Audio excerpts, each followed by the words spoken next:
તો ચાલો વિદ્યાર્થી મિત્રો, ન્યુક્લિયસ પ્રકરણની અંદર આગળના એક ટોપિકનો આપણે અભ્યાસ કરીએ. તો ન્યુક્લિયસ પ્રકરણની અંદર હવે પછીનો જે ટોપિક છે એ આલ્ફા, બીટા અને ગેમા એમ 3 પ્રકારના કણોના ઉત્સર્જન અંગે પ્રાથમિક માહિતી આપે છે આપણને.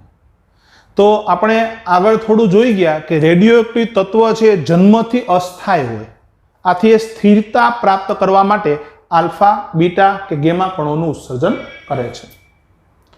હવે એમાં જો આપણે આલ્ફા ઉત્સર્જન અંગે જો વાત કરીએ તો 83 કરતાં વધારે પરમાણુ ક્રમાંક ધરાવતા બધા જ તત્વો એ આલ્ફા કણોનું ઉત્સર્જન કરે છે.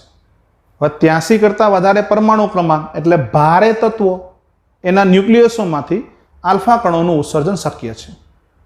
આલ્ફા કણો વિશે પ્રાથમિક માહિતી જોઈએ તો આલ્ફા કણોનો પરિચય. તો વાસ્તવમાં આલ્ફા કણ છે એ હિલિયમનું ન્યુક્લિયસ છે. શું છે આલ્ફા કણ? તો હિલિયમનું ન્યુક્લિયસ. હિલિયમનું ન્યુક્લિયસ એટલે 2He4.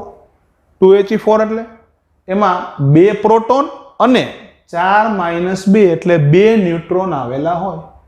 એટલે આલ્ફા કણનો મતલબ એવો થયો કે 2 પ્રોટોન અને 2 ન્યુટ્રોન આવેલા હોય. બરાબર. હવે કોઈ આપણને એવું પૂછે કે આલ્ફા કણ પરનો વિદ્યુત ભાર કેટલો? તો આલ્ફા કણ પરનો વિદ્યુત ભાર એટલે 2 પ્રોટોન પરનો વિદ્યુત ભાર વત્તા 2 ન્યુટ્રોન પરનો વિદ્યુત ભાર. આ પ્રોટોન પરનો વિદ્યુત ભાર +E હોય અને ન્યુટ્રોન તો વિદ્યુત ભાર વિહીન છે. આથી આલ્ફા કણ પરનો વિદ્યુત ભાર એટલે 2 પ્રોટોન પરનો વિદ્યુત ભાર. ન્યુટ્રોન વિદ્યુત ભાર વિહીન છે, ધ્યાનમાં નથી લેવાનો. એટલે આલ્ફા કણનો વિદ્યુત ભાર અહીંયા લખીએ આપણે, આલ્ફા કણનો વિદ્યુત ભાર બરાબર 2 પ્રોટોન પરનો વિદ્યુત ભાર. 2 પ્રોટોનનો વિદ્યુત ભાર આવું તમે લખી શકો. 2 પ્રોટોન, 1 પ્રોટોન પરનો વિદ્યુત ભાર +E, તો 2 પ્રોટોનનો વિદ્યુત ભાર થઈ ગયો +2E. આ લખેલું છે આલ્ફા કણનો વિદ્યુત ભાર એટલે +2E. હવે જો આલ્ફા કણના દળ વિશે જો આપણે વાત કરતા હોઈએ, કોના વિશે વાત કરીએ આપણે? આલ્ફા કણના દળ. આલ્ફા કણનું દળ એટલે શું કહેવાય? તો 2 પ્રોટોનનું દળ વત્તા 2 ન્યુટ્રોનનું દળ. અને આપણે જાણીએ છીએ કે પ્રોટોન અને ન્યુટ્રોનનું દળ લગભગ સમાન હોય. એટલે આલ્ફા કણનું દળ જો આપણે ગણતા હોઈએ તો પ્રોટોન ને ન્યુટ્રોન બંનેના દળ લગભગ સમાન હોય. એટલે અહીંયા તમે પ્રોટોનના દળની જગ્યાએ ન્યુટ્રોનનું દળ મૂકી શકો. જો મૂકો તો 2 ન્યુટ્રોનનું દળ વત્તા 2 ન્યુટ્રોનનું દળ એટલે તમારે એવું થઈ ગયું 4 ન્યુટ્રોનનું દળ. શા માટે આવું બન્યું? કારણ કે પ્રોટોન ને ન્યુટ્રોનના દળ સમાન છે. અથવા આવું પણ લખી શકો, 4 પ્રોટોનનું દળ આલ્ફા કણનું દળ એટલે 4 ન્યુટ્રોનનું દળ અથવા 4 પ્રોટોનનું દળ. સિમ્પલ હોય. બરાબર. આ પ્રાથમિક પરિચય થયો. આલ્ફા કણ છે શું, વિદ્યુત ભાર કેટલો, દળ કેટલું. તો આલ્ફા કણના ઉત્સર્જન અંગે એક ઉદાહરણ આપીએ તો જ્યારે 92 યુરેનિયમ 238 ન્યુક્લિયસમાંથી 90 થોરિયમ 234 નું ન્યુક્લિયસ બને.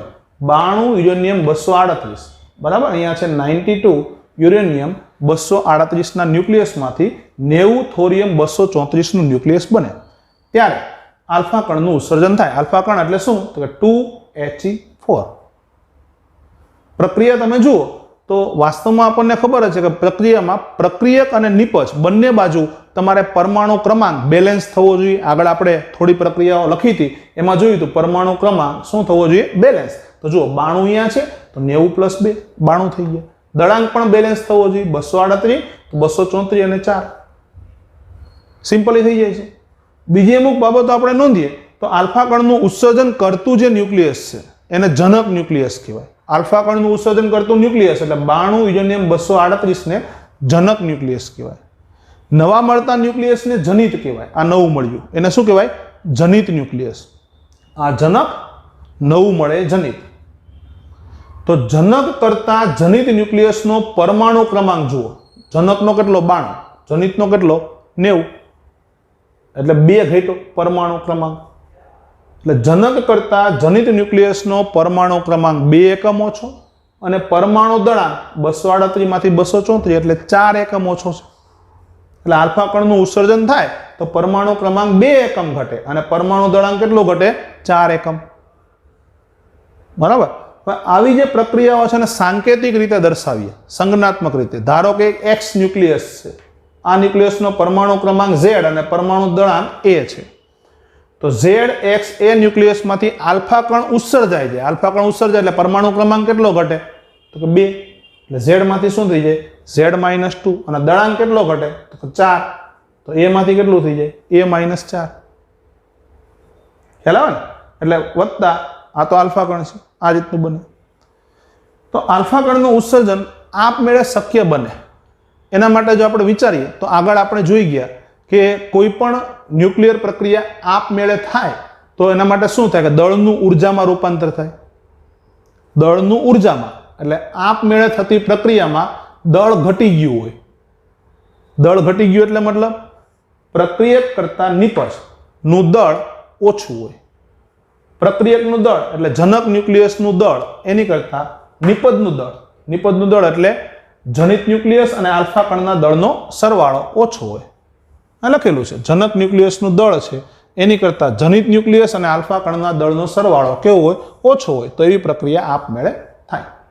સાંકેતિક ભાષામાં વાત કરીએ તો જનક ન્યુક્લિયસનું દળ એટલે mass of X nuclei must be greater than જનિત ન્યુક્લિયસ પ્લસ આલ્ફા કણના દળનો સરવાળો. બરાબર? આ બંનેનો સરવાળો કરો. હવે આવી પ્રક્રિયામાં જે દળ ક્ષતિને અનુરૂપ ઉર્જા છે એ ઉત્સર્જાશે. એટલે ઉત્સર્જાતી ઉર્જા જો તમારે કાઢવી હોય એટલે પ્રક્રિયાનું Q મૂલ્ય કાઢવું હોય તો Q બરાબર ડેલ્ટા mc². ડેલ્ટા m એટલે પ્રક્રિયકનું દળ, પ્રક્રિયક મતલબ જનકનું દળ, માઇનસ નિપજનું દળ એટલે જનિત ન્યુક્લિયસ અને આલ્ફા કણનો દળનો સરવાળો. પ્રક્રિયકનું નિપજનું ઇન્ટુ c². હવે આ પ્રક્રિયામાં જે ઉર્જા ઉત્સર્જાણી એટલે Q મૂલ્ય જેટલી ઉર્જા ઉત્સર્જાય તો આ ઉર્જા એ તમારે હકીકતમાં ગતિ ઉર્જામાં થયેલા ફેરફાર જેટલી હશે. કેટલી હશે? ગતિ ઉર્જામાં થયેલો ફેરફાર. બરાબર? અને ઉષ્મા ક્ષેપક પ્રક્રિયા માટે Q મૂલ્ય પોઝિટિવ હોય અને ઉષ્મા શોષક પ્રક્રિયા માટે Q મૂલ્ય નેગેટિવ હોય, જે આપણે જાણીએ છીએ. આ જે થિયરી છે બરાબર એ આ વખતે એટલે 2020માં બોર્ડની અંદર, ગુજરાત બોર્ડની અંદર પૂછાયેલી છે. આલ્ફા ઉત્સર્જન એટલે શું સમજાવો. બરાબર? તો આ થિયરી છે એકદમ ઇઝી ટાઈપ છે. યાદ રાખવાના મુદ્દાઓ જોઈએ તો 83 કરતા વધારે પરમાણુ ક્રમાંક, પછી ત્યાર પછીનો મુદ્દો જોઈએ આલ્ફા કણનો પરિચય, પછી ઉદાહરણ, જનક જનિતની વાત, પરમાણુ ક્રમાંક પરમાણુ દળાંકની વાત, વ્યાપક સ્વરૂપની વાત અને Q મૂલ્ય વિશે ચર્ચાઓ. બરાબર? આ રીતના આપણે યાદ રાખો તો આ 2 માર્ક્સની અંદર આલ્ફા ઉત્સર્જન બોર્ડમાં પૂછાયેલું આપણે ઇઝીલી તૈયાર કરી શકીએ. બરાબર? તો આ થિયરી છે, વ્યવસ્થિત આપણે સ્ક્રીનશોટ લઈ અને એકવાર લખી અને મગજમાં મુદ્દા રિપીટ કરી જવાના કે ભાઈ આલ્ફા ઉત્સર્જન પૂછાય તો 83 વાળી વાત છે, આલ્ફા કણ વિશે બેઝિક માહિતી છે, ઉદાહરણ છે, પછી જનક જનિત વાળી વાત છે. એ પૂરું થાય એટલે પછી પરમાણુ ક્રમાંક પરમાણુ દળાંક, વ્યાપક સ્વરૂપ અને Q મૂલ્ય. બરાબર? આ રીતે રિપીટ કરીને યાદ રાખો તો યાદ રહી જાય એવું છે. આલ્ફા ઉત્સર્જન પછીનો એક મુદ્દો છે બીટા ઉત્સર્જન. તો બીટા કણોના ઉત્સર્જન અંગે વાત કરીએ તો સૌ પ્રથમ આપણને ખ્યાલ હોવો જોઈએ બીટા કણો છે શું. તો વાસ્તવમાં બીટા કણ છે ન્યુક્લિયસમાંથી ઉત્સર્જાતા ઇલેક્ટ્રોન છે. શું છે બીટા કણ? તો ન્યુક્લિયસમાંથી ઉત્સર્જાતા ઇલેક્ટ્રોન અથવા પોઝિટ્રોન છે. ઇલેક્ટ્રોનને ઋણ બીટા કણ તરીકે ઓળખવામાં આવે, પોઝિટ્રોનને ધન બીટા કણ કહેવાય. ઋણ બીટા કણની સંજ્ઞા જો વાત કરીએ તો બીટા ઉપર ઋણ નિશાની, -1 E0 અથવા E- છે. ધન બીટા કણ છે એની સંજ્ઞા બીટા ++1 E0 અથવા E+ છે. ઋણ બીટા કણ અને ધન બીટા કણ બંનેની સંજ્ઞાઓ આપણે પરિચયમાં આવી ગયા. ઉદાહરણ આપવાનું કે જો ઋણ બીટા કણ ઉત્સર્જાય તો વાસ્તવમાં થાય શું, તો એના વિશે પણ વાત કરીએ. તો 15 ફોસ્ફરસ 32 એનું ન્યુક્લિયસ છે. બરાબર? એ જ્યારે 16 સલ્ફર 32 માં રૂપાંતર પામે ત્યારે ઋણ બીટા કણનું ઉત્સર્જન કરે અને સાથે સાથે એન્ટી ન્યુટ્રિનો ઉત્સર્જાય. એટલે આ ઋણ બીટા કણ એટલે ઇલેક્ટ્રોન અને એન્ટી ન્યુટ્રિનો ઉત્સર્જાય. બરાબર? આ આપણે ઉદાહરણ યાદ રાખવાનું છે. એવી જ રીતે 11 સોડિયમ 22 નું ન્યુક્લિયસ છે, 10 નિયોન 22 માં રૂપાંતર થાય ત્યારે ધન બીટા કણ અને ન્યુટ્રિનો ઉત્સર્જાય. ઉદાહરણમાં આપણે જોઈ શકીએ કે ઇલેક્ટ્રોન સાથે એન્ટી ન્યુટ્રિનો અને પોઝિટ્રોન સાથે ન્યુટ્રિનો હોય. ઇલેક્ટ્રોન એટલે ઋણ બીટા કણ સાથે એન્ટી ન્યુટ્રિનો, પોઝિટ્રોન એટલે ધન બીટા કણ સાથે ન્યુટ્રિનો હોય. આ પ્રમાણે તમે અહીંયા યાદ રાખી શકો. પરમાણુ ક્રમાંકનો પણ જોઈ શકીએ 15, 16 - 1 એટલે 15, બંને બાજુ બેલેન્સ છે. જો પરમાણુ દળાંક 32 ઉપર પણ જોઈએ તો 32 બેલેન્સ છે. એટલે માહિતી આવી ગઈ આપણી પાસે. ઋણ બીટા કણના ઉત્સર્જનમાં જુઓ, પરમાણુ ક્રમાંક 1 એકમ વધી ગયો. બરાબર, નવા મળતા ન્યુક્લિયસનો પરમાણુ ક્રમાંક 1 એકમ વધ્યો. ધન બીટા કણમાં પરમાણુ ક્રમાંક 1 એકમ ઘટ્યો. પરમાણુ દળાંકમાં અહીંયા જુઓ, અહીંયા પણ જુઓ, કશો ફેર પડતો નથી. બરાબર, એટલે ઋણ બીટા ઉત્સર્જનમાં પરમાણુ ક્રમાંક 1 એકમ વધે, ધન બીટા ઉત્સર્જનની અંદર પરમાણુ ક્રમાંક 1 એકમ ઘટે. બંનેમાં પરમાણુ દળાંક છે એ અચળ રહે. અહીં જે વધારાના કણ મળ્યા, ન્યુટ્રિનો અને એન્ટી ન્યુટ્રિનો, એ બંને વિશે માહિતી મેળવે તો બંને એકબીજાના પ્રતિકણ છે. બંને એકબીજાના શું છે? પ્રતિકણ છે. બંનેના દળ અવગણ્ય હોય, ઇલેક્ટ્રોનની સાપેક્ષમાં એકદમ અવગણી શકાય એટલા નાના હોય. આ બંને કણો છે વિદ્યુતભાર વિહીન છે. બરાબર, કેવા છે? વિદ્યુતભાર વિહીન છે. અને આ બંને કણો છે, બરાબર, એ મોટા વિસ્તારવાળા દ્રવ્યમાંથી પણ કોઈ પણ પ્રકારની આંતરક્રિયા કર્યા વગર પસાર થઈ જાય. એટલે ખૂબ જ મોટા વિસ્તારવાળું દ્રવ્ય હોય તો એમાંથી પણ કોઈ પણ પ્રકારની પ્રક્રિયા કર્યા વગર પસાર થઈ જાય. આથી બરાબર એમની પરખ કરવી મુશ્કેલ છે. વાસ્તવમાં આપણને એવું થાય કે ન્યુક્લિયસમાં તો ઇલેક્ટ્રોન આવેલા હોતા નથી. ન્યુક્લિયસની અંદર ઇલેક્ટ્રોન હોતા નથી, તો ન્યુક્લિયસમાંથી ઇલેક્ટ્રોન અને પોઝિટ્રોન કેવી રીતના ઉત્સર્જાઈ શકે? શા માટે ન્યુક્લિયસમાંથી ઇલેક્ટ્રોન ને પોઝિટ્રોન નીકળતા હશે? તો રીઝન એવું છે કે જો કોઈ ન્યુક્લિયસની અંદર જરૂર કરતા વધારે ન્યુટ્રોન હોય, જરૂર કરતા વધારે મતલબ સ્થિરતા માટે જરૂરી હોય એ કરતા વધારે ન્યુટ્રોન હોય, તો ન્યુટ્રોનનું વિભંજન થઈ અને પ્રોટોનમાં રૂપાંતર થાય. ન્યુટ્રોન કેવો હતો? તટસ્થ, અને પ્રોટોન પ્લસી. બરાબર, તટસ્થ પદાર્થ હોય એમાંથી ઇલેક્ટ્રોન નીકળી જાય તો એ પદાર્થ કેવો બની જાય? પોઝિટિવ. એટલે ન્યુટ્રોન છે એમાંથી ઇલેક્ટ્રોન નીકળી ગયો એટલે એ પ્રોટોન બન્યો, અને સાથે સાથે ઇલેક્ટ્રોન નીકળ્યો છે એ દર્શાવ્યો, અને ઇલેક્ટ્રોન સાથે એન્ટી ન્યુટ્રિનો પણ ઉત્સર્જાય. એટલે આ પ્રક્રિયા છે. ન્યુટ્રોનનું પ્રોટોનમાં રૂપાંતર થાય ત્યારે બરાબર શું કહે, ઋણ બીટા કણ અને એન્ટી ન્યુટ્રિનો ઉત્સર્જન થાય. થોડું ઉલટું વિચારીએ. આવી રીતે જો કોઈ ન્યુક્લિયસમાં જરૂરથી વધારે પ્રોટોન હોય, બરાબર, સ્થિરતા માટે જરૂર હોય એની કરતા વધારે પ્રોટોન આવેલા, તો પ્રોટોન છે એનું ન્યુટ્રોનમાં રૂપાંતર થાય. પ્રોટોનમાં રૂપાંતર થઈ ગયું ન્યુટ્રોનની અંદર. ખ્યાલ આવ્યો? તો પ્રોટોનનું ન્યુટ્રોનમાં રૂપાંતર થયું એટલે +1 E0, તો સાથે તમારે ન્યુટ્રિનો તરીકે ઓળખાતા કણ પણ ઉત્સર્જાય છે. બીજી અગત્યની વાત નોંધીએ તો મુક્ત ન્યુટ્રોન અસ્થાયી હોય. મુક્ત ન્યુટ્રોન અસ્થાયી હોય. આથી મુક્ત ન્યુટ્રોન છે એ લગભગ 1000 સેકન્ડ જેટલા સમયગાળાની અંદર, એટલે બહુ ઓછા સમયગાળાની અંદર બરાબર વિભંજન પામી અને પ્રોટોનમાં રૂપાંતર પામે. મુક્ત ન્યુટ્રોન અસ્થાયી હોવાથી એ થોડા સમયની અંદર એ પ્રોટોનમાં રૂપાંતર પામી જશે. પણ જ્યારે મુક્ત પ્રોટોન છે એ સ્થાયી છે. ખ્યાલ ને? પ્રોટોન મુક્ત રહી શકે પણ ન્યુટ્રોન છે મુક્ત રહી શકતો નથી. અને બીજી એક બાબત કે પ્રોટોન છે બરાબર એનું ન્યુટ્રોન થવાની પ્રક્રિયા છે ન્યુક્લિયસની અંદર જ શક્ય છે. પ્રોટોનનું ન્યુટ્રોન થવાની પ્રક્રિયા ક્યાં? ન્યુક્લિયસની અંદર જ શક્ય છે, કારણ કે પ્રોટોન કરતાં ન્યુટ્રોનનું દળ વધારે હોય. બરાબર, આવી પ્રક્રિયા ન્યુક્લિયસની અંદર જ શક્ય બની શકે. આ થિયરી પણ એક અગત્યની થિયરી છે. જરા મુદ્દાઓ નોંધીએ અને બરાબર બુક્સની અંદર અથવા તમને આપેલું પેમ્પલેટ છે એની અંદર એક વખત વાંચી લેવું. તો ચાલો વિદ્યાર્થી મિત્રો, આપણે ગામાક્ષય વિશે અભ્યાસ કરીએ. ગામાક્ષય મતલબ ગામા કણોનું ઉત્સર્જન. તો જે રીતે પરમાણુની અંદર ઉર્જા સ્તર આવેલા હોય તેવી રીતે ન્યુક્લિયસની અંદર પણ ઉર્જા સ્તર આવેલા હોય. અને જે રીતે પરમાણુમાં ઇલેક્ટ્રોન વધુ ઉર્જાવાળી કક્ષામાંથી ઓછી ઉર્જાવાળી કક્ષામાં સંક્રાંતિ કરે ત્યારે ચોક્કસ આવૃત્તિ કે તરંગ લંબાઈવાળું વિકિરણ ઉત્સર્જાય છે, એવી જ રીતે ન્યુક્લિયસમાં ન્યુક્લિયોન વધુ ઉર્જાવાળી કક્ષામાંથી ઓછી ઉર્જાવાળી કક્ષામાં સંક્રાંતિ કરશે ત્યારે ચોક્કસ આવૃત્તિ કે તરંગ લંબાઈવાળું વિકિરણ ઉત્સર્જાશે. હવે ફરક એ છે કે પરમાણુની અંદર જે ઉર્જા સ્તરો છે એની વચ્ચે ઉર્જાનો તફાવત, પરમાણુમાં બે ઉર્જા સ્તર વચ્ચે ઉર્જાનો ડિફરન્સ છે એ ઇલેક્ટ્રોન વોલ્ટના ક્રમનો હોય, જ્યારે ન્યુક્લિયસની અંદર બે ઉર્જા સ્તર વચ્ચે ઉર્જાનો તફાવત મેગા ઇલેક્ટ્રોન વોલ્ટના ક્રમનો હોય. આથી ન્યુક્લિયસમાં જે વિકિરણ ઉત્સર્જાય ને એ વિકિરણ મેગા ઇલેક્ટ્રોન વોલ્ટના ક્રમની ઉર્જા ધરાવતું હશે. ન્યુક્લિયસમાંથી જે વિકિરણ ઉત્સર્જાય એ મેગા ઇલેક્ટ્રોન વોલ્ટના ક્રમની ઉર્જા ધરાવે, મતલબ એ ખૂબ જ વધુ ઉર્જા ધરાવે. કોઈ પણ વિકિરણની ઉર્જા, તો વિકિરણની ઉર્જા વિશે ખબર છે, E બરાબર સૂત્ર શું બને? તો E બરાબર HF. ઉર્જા વધારે મતલબ આવૃત્તિ વધારે. એટલે અહીંયા જે વિકિરણ ઉત્સર્જાણું એ ખૂબ જ ઊંચી આવૃત્તિ વાળું હશે. તો આવા વિકિરણને અહીંયા ગેમા વિકિરણ એવું નામ આપવામાં આવ્યું. બરાબર? એટલે આ ગામા ઉત્સર્જનની વાત થઈ.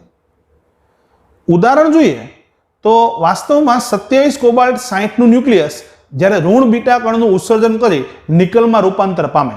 એક્ઝામ્પલ લખીએ આપણે પ્રક્રિયા. બરાબર? શું કહીએ છીએ કે 27 કોબાલ્ટ 60 નું ન્યુક્લિયસ છે. બરાબર? એ ઋણ બીટા કણનું ઉત્સર્જન કરે. ઋણ બીટા કણ એટલે ખબર છે આપણને ઇલેક્ટ્રોન. ઇલેક્ટ્રોન સાથે હંમેશા એન્ટી ન્યુટ્રિનો ઉત્સર્જાય. બરાબર? ત્યારે શું થાય? તો આ જે પ્રક્રિયા છે આપણે લખીએ અહીંયા 27 બેલેન્સ કરો તો અહીંયા આવશે તમારે 28. 28 કોનો પરમાણુ ક્રમાંક છે? તો નિકલનો. પરમાણુ દળાંક બેલેન્સ કરો, થઈ ગયું. તો આ જે નિકલનું ન્યુક્લિયસ છે ઉત્તેજિત અવસ્થામાં હોય. શું કહે છે? 27 કોબાલ્ટ 60 નું ન્યુક્લિયસ ઋણ બીટા કણનું ઉત્સર્જન કરી અને નિકલના ન્યુક્લિયસમાં રૂપાંતર થાય ત્યારે નિકલનું ન્યુક્લિયસ ઉત્તેજિત અવસ્થામાં હોય. આથી એ 2 ગેમા વિકિરણનું ઉત્સર્જન કરે. 2 ગેમા વિકિરણનું ઉત્સર્જન કરે અને પછી સ્થિરતા એટલે સ્થાયી અવસ્થાની અંદર આવી જાય. બરાબર? હવે આ જે 2 ગેમા વિકિરણ ઉત્સર્જના એની ઉર્જા વિશે જો વાત કરીએ તો એકની ઉર્જા હશે 1.17 મેગા ઇલેક્ટ્રોન વોલ્ટ અને બીજું એક વિકિરણ છે 1.33 મેગા ઇલેક્ટ્રોન વોલ્ટ. આમ 2 અલગ અલગ ઉર્જાવાળા આ ગેમા વિકિરણોનું અહીંયા ઉત્સર્જન થશે. ફરી એકવાર રિપીટ કરી દઈએ તો જે રીતે પરમાણુમાં ઉર્જા સ્તર આવેલા હોય એવી રીતે ન્યુક્લિયસની અંદર પણ ઉર્જા સ્તર આવેલા હોય. જે રીતે પરમાણુમાં ઇલેક્ટ્રોન વધુ ઉર્જાવાળી કક્ષામાંથી ઓછી ઉર્જાવાળી કક્ષામાં સંક્રાંતિ કરે ત્યારે ચોક્કસ આવૃત્તિ કે તરંગ લંબાઈવાળા વિકિરણનું ઉત્સર્જન થાય, તે જ રીતે ન્યુક્લિયસની અંદર ન્યુક્લિયોન વધુ ઉર્જાવાળા સ્તરમાંથી ઓછા ઉર્જાવાળા સ્તરમાં સંક્રાંતિ કરે ત્યારે ચોક્કસ આવૃત્તિ કે તરંગ લંબાઈવાળા વિકિરણનું ઉત્સર્જન થાય. ફરક એ છે કે પરમાણુની અંદર 2 ઉર્જા સ્તર વચ્ચે ઉર્જાનો જે ડિફરન્સ છે એ ઇલેક્ટ્રોન વોલ્ટના ક્રમનો હોય અને ન્યુક્લિયસમાં 2 ઉર્જા સ્તર વચ્ચે ઉર્જાનો ડિફરન્સ છે એ મેગા ઇલેક્ટ્રોન વોલ્ટના ક્રમનો હોય. આથી ન્યુક્લિયસમાંથી જે વિકિરણ ઉત્સર્જાય ને એની ઉર્જા વધુ એટલે મેગા ઇલેક્ટ્રોન વોલ્ટના ક્રમની હશે. વધુ ઉર્જા એટલે આવૃત્તિ વધારે. સૂત્ર કયું? તો E બરાબર જ છે. બરાબર? આથી આ વિકિરણ છે બરાબર એ ગેમા વિકિરણ તરીકે ઓળખીએ છીએ આપણે. ઉદાહરણ જોઈએ કે 27 કોબાલ્ટ 60 નું ન્યુક્લિયસ ઋણ બીટા કણનું ઉત્સર્જન કરી અને નિકલમાં રૂપાંતર પામે ત્યારે નિકલનું ન્યુક્લિયસ છે ઉત્તેજિત અવસ્થામાં હોય. આથી નિકલનું ન્યુક્લિયસ છે બરાબર 1.17 અને 1.33 મેગા ઇલેક્ટ્રોન વોલ્ટ વાળા 2 ગેમા વિકિરણોનું ઉત્સર્જન કરે. પહેલા 1.33 ને પછી 1.17 આમ ક્રમશઃ 2 ગેમા વિકિરણોનું ઉત્સર્જન કરશે. તો આ થયું તમારે ગેમા ઉત્સર્જન અંગે.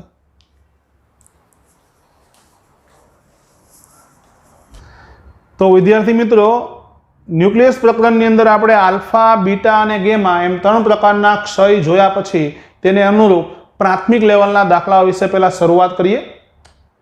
હવે આપણે જાણીએ છીએ કે જો કોઈ ન્યુક્લિયસમાંથી આલ્ફા કણ ઉત્સર્જાય તો પરમાણુ ક્રમાંકમાં 2 એકમ અને પરમાણુ દળાંકમાં 4 એકમનો ઘટાડો થાય અને આલ્ફા કણ એટલે 2He4. આટલી પ્રાથમિક માહિતી આપણી પાસે છે. બીટા કણમાં 2 પ્રકાર આવે, ઋણ બીટા કણ અને ધન બીટા કણ. જો કોઈ ન્યુક્લિયસમાંથી ઋણ બીટા કણ નીકળી જાય, ઋણ બીટા કણ એટલે ઇલેક્ટ્રોન નીકળી જાય તો પરમાણુ ક્રમાંક 1 વધે, પરમાણુ દળાંકમાં કોઈ ચેન્જ નહીં. એવી જ રીતે જો કોઈ ન્યુક્લિયસમાંથી ધન બીટા કણ નીકળી જાય તો પરમાણુ ક્રમાંક 1 ઘટે, પરમાણુ દળાંકમાં કોઈ ચેન્જ નહીં. અને જો આપણે ગામા ઉત્સર્જનની વાત કરીએ તો ગામા ઉત્સર્જનની અંદર પરમાણુ ક્રમાંક, પરમાણુ દળાંકમાં કોઈ ચેન્જ ન થાય, માત્ર ન્યુક્લિયોન વધુ ઉર્જા ધરાવતા ઉર્જા સ્તરમાંથી ઓછી ઉર્જા ધરાવતા ઉર્જા સ્તરની અંદર આવશે. પરમાણુ ક્રમાંક પરમાણુ દળાંક ગામા ઉત્સર્જનમાં બદલાશે નહીં.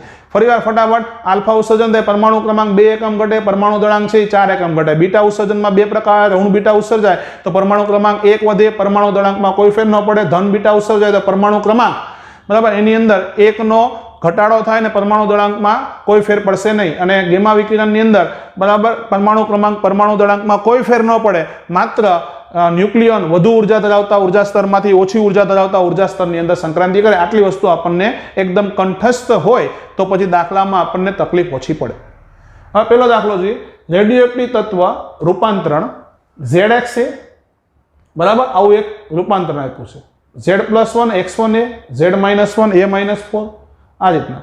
તો ક્રમશઃ કયા કયા કણો ઉત્સર્જાય, એટલે અહીંથી આ આવ્યું તો વચ્ચે કયો કણ ઉત્સર્જાણો હશે, અહીંથી આ બન્યું તો કયો કણ ઉત્સર્જાણો હશે, આમાંથી આ બન્યું તો કયો કણ ઉત્સર્જાણો હશે, એવું તમને પૂછેલું છે. સિમ્પલ ક્વેશ્ચન છે. તો તમને ખ્યાલ હોય તો પરમાણુ ક્રમાંક ઉપર નજર કરીએ તો પરમાણુ ક્રમાંક 1 વધ્યો, પરમાણુ ક્રમાંક 1 વધ્યો બરાબર, એટલે કોણ હશે તો કે પરમાણુ ક્રમાંક 1 વધે એટલે ઋણ બીટા કણ હશે. અહીંથી આવ્યા તો પરમાણુ ક્રમાંક Z+1 માંથી Z-1 બેનો ડિફરન્સ એટલે આલ્ફા કણ હશે. અહીંથી આવ્યા એટલે પરમાણુ ક્રમાંક છે એની અંદર જુઓ -1 થી Z થઈ ગયો, Z-1 થી Z થઈ ગયો, એટલે પાછો કયો કણ હશે તો ઋણ બીટા કણ, કારણ કે પરમાણુ ક્રમાંકમાં પાછો 1 નો વધારો થયો. ક્રમશઃ ઋણ બીટા, આલ્ફા અને પછી ઋણ બીટા કણ ઉત્સર્જાતા હશે. બીજો પ્રશ્ન, એક ચેઇન આપેલી છે તો ઉપરના સમીકરણમાં કયા બે આઇસોટોપ્સ છે? આઇસોટોપ્સ માટે શું સરખું હોવું જોઈએ? પરમાણુ ક્રમાંક. ચાલો આપણે શરૂ કરીએ. ધારી લઈએ પહેલાનો પરમાણુ ક્રમાંક Z છે. જો પહેલાનો Z હોય તો હવે આલ્ફા કણ નીકળી ગયો તો આનો શું થઈ ગયો? તો આનો થઈ ગયો Z-2. પછી બીટા કણ નીકળો એટલે પરમાણુ ક્રમાંકમાં 1 નો શું થયો? વધારો થયો. એટલે વધારો થયો એટલે Z-2 માંથી Z-1 થયો. પાછો બીટા કણ એટલે પાછો Z-1 એમાંથી Z થઈ ગયો, 1 વધી ગયો. એટલે કોણ બે આઇસોટોપ્સ? આઇસોટોપ્સ એટલે પરમાણુ ક્રમાંક સમાન. તો જુઓ કોના પરમાણુ ક્રમાંક સમાન? X3 અને X ના. આ બંનેના પરમાણુ ક્રમાંક સમાન છે એટલે બંને એકબીજાના આઇસોટોપ્સ છે. X અને X3 એકબીજાના આઇસોટોપ્સ છે. ચાલો, 94 યુરેનિયમ 241 નું વિભંજનથી ક્રમશઃ 8 આલ્ફા અને 5 બીટા કણો ઉત્સર્જાય તો અંતે કયું ન્યુક્લિયસ મળે? છેલ્લે કયું ન્યુક્લિયસ મળે? આ પ્રકારના પ્રશ્નની અંદર તમારે થોડી રિએક્શન લખવી પડશે. શું રિએક્શન કહેજો અહીંયા? તો શું કીધેલું છે તમને? તો 94 યુરેનિયમ 241 બરાબર, એમાંથી માનો કે X ન્યુક્લિયસ બીજું X નો પરમાણુ ક્રમાંક Z છે, પરમાણુ દળાંક A છે, આ બની ગયું એવું માની લીધું. તો 8 આલ્ફા કણ નીકળ્યા. આલ્ફા કણ એટલે 2He4 સરખું લખીએ બરાબર, અને 5 બીટા કણ વત્તા 5. બીટામાં 2 પ્રકાર આવે, ઇલેક્ટ્રોન અને પોઝિટ્રોન. અહીંયા ઋણ બીટા કણ છે એટલે -1E0. આવું તમને ઇક્વેશન આપેલું છે. તો આ તત્વ કયું હશે આ શોધવાનું છે. તો કરવું શું પડે? કઈ વાંધો નહીં, પરમાણુ ક્રમાંક પરમાણુ દળાંકનું સંરક્ષણ મતલબ બેલેન્સ કરાવો. તો અહીંયા Z સંરક્ષણ લઈએ, પરમાણુ ક્રમાંક સંરક્ષણ. તો જોઈએ આ બાજુ 94 તો આ બાજુ પણ 94 બેલેન્સ થવું જોઈએ. એટલે Z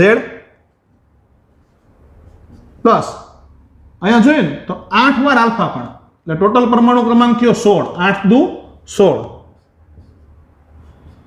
અને અહીંયા 5 વાર ઇલેક્ટ્રોન એટલે -5 અથવા 5 કૌંસમાં -1.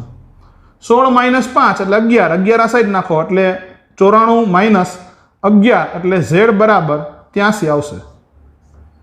એટલે 83 પરમાણુ ક્રમાંક વાળું તત્વ હશે. પરમાણુ દળાંક પણ ચેક કરી લઈએ સાથે સાથે. તો એ સંરક્ષણ મારીએ. ચાલો, શું એ સંરક્ષણમાં કે? તો 241 બરાબર A plus 8 choco 32 plus 50 multiplication બરાબર 241 ને 32 ને આ સાઈડ નાખો એટલે A બરાબર 241 - 32 એટલે 209 એવું મળશે. તો તત્વ છે એનો પરમાણુ ક્રમાંક 83 હશે અને પરમાણુ દળાંક 209 હશે. આ તત્વ છે એ વાસ્તવમાં બિસ્મથ છે બરાબર. આ પ્રમાણે તમે અહીંયા સોલ્વ કરી શકો. આગળનો પ્રશ્ન, આનો જ સગો ભાઈ પણ થોડું ચેન્જ. 92 238 નો પારંપરિક ક્ષય થઈ 82 પીબી 206 બને તો કેટલા આલ્ફા અને કેટલા બીટા કણ ઉત્સર્જન હશે? 82 પીબી 206 બને ત્યાં સુધીમાં કેટલા આલ્ફા અને કેટલા બીટા કણ ઉત્સર્જન? ફરીવાર પ્રક્રિયા લખો. 92 યુરેનિયમ 238 તત્વ આપી દીધું છે. કયું તત્વ છે? તો 82 પીબી 206. હવે તમને કેટલા આલ્ફા? તો એવું ધારી લઈએ એક્સ આલ્ફા કણ. આલ્ફા કણ એટલે 2He4 વત્તા વાય બીટા કણ. બીટામાં ઋણ બીટા ચોખવટ કરેલી છે એટલે -1E0. આ પ્રક્રિયા લખી નાખી. હવે બેલેન્સ કરો પરમાણુ ક્રમાંક. તો ઝેડ સંરક્ષણ એટલે પરમાણુ ક્રમાંકનું સંરક્ષણ તો 92 વિચારો ફટાફટ બરાબર 82 પ્લસ 2x પ્લસ y કૌંસમાં -1 આ બાજુ એવા 10 આનામ જવા દો એટલે બરાબર 2x - y આ સાઈડ લઈએ. ચલો પરમાણુ દળાંક સંરક્ષણ શું કે પરમાણુ દળાંક સંરક્ષણમાં તો 238 બરાબર 206 પ્લસ 4x પ્લસ y કૌંસમાં 0 206 ને આમ આવવા દો બરાબર. તો 206 ને આ સાઈડ આવવા દેશું એટલે 238 - 206 એવું કરીએ એટલે લગભગ તમારે વધશે 32 બરાબર 4x x બરાબર 8 x એટલે કોની સંખ્યા ધારેલી છે તમે અહીંયા? તો આલ્ફા કણ. તો 8 આલ્ફા કણ મળ્યા અને એ x ની કિંમત જો અહીંયા મૂકી દઈએ તો 8 દુ 16 - y બરાબર 10. 16 ને આ સાઈડ જવા દઈએ y બરાબર 6 બીટા કણ તમને મળી જશે. બરાબર. ઇન્ટરેસ્ટિંગ દાખલા છે બંને. આ બંને છે. આ જો શું કહે તમને અહીંયા કે 13 એલ્યુમિનિયમ 27 એ સ્થાયી ન્યુક્લિયસ છે. તો 13 એલ્યુમિનિયમ 32 માંથી કયા કણોનું ઉત્સર્જન થઈ શકે? આ સ્થાયી ન્યુક્લિયસ. તો આ શું કહેવા માંગે? તો સ્થાયી ન્યુક્લિયસનો મિનિંગ એવો થાય કે પ્રોટોનની સામે જરૂર પૂરતા ન્યુટ્રોન આવેલા છે. પ્રોટોનની સામે જેટલી જરૂર હોય એટલા ન્યુટ્રોન આવેલા છે. તો આ ન્યુક્લિયસ શું કહે કે 13 પ્રોટોનની સામે 14 ન્યુટ્રોનની જરૂર છે. જો ન્યુટ્રોનની સંખ્યા એટલે 27 - 13 કરવાના ને તમારે. તો 13 પ્રોટોનની સામે 14 ન્યુટ્રોન હોય તો સ્થિર ન્યુક્લિયસ થઈ જાય. પણ અહીંયા તમને એવું કહે છે કે આ ન્યુક્લિયસની અંદર 13 પ્રોટોનની સામે ન્યુટ્રોનની સંખ્યા વધી ગઈ. ન્યુટ્રોનની સંખ્યા એટલે 32 - 13 વધી ગઈ. એટલે અહીંયા જરૂર કરતા વધારે ન્યુટ્રોન આવેલા છે. તો ન્યુટ્રોનની સંખ્યા જો જરૂર કરતા વધારે હોય તો તમને ખ્યાલ છે આગળની થિયરીમાં જોઈ ગયા બીટા ક્ષયની અંદર કે જો ન્યુટ્રોનની સંખ્યા જરૂર કરતા વધારે હોય તો ન્યુટ્રોનનું પ્રોટોનમાં રૂપાંતર થાય અને ઋણ બીટા કણ ઉત્સર્જાય. સાથે એન્ટી ન્યુટ્રિનો પણ હોય. પ્રક્રિયા શું હતી? જો કે ન્યુટ્રોન છે એનું પ્રોટોનમાં રૂપાંતર થાય અને સાથે ઋણ બીટા કણ ઉત્સર્જાય. આ ઋણ બીટા કણ છે. બરાબર. આ પ્રક્રિયા થઈ સિમ્પલ.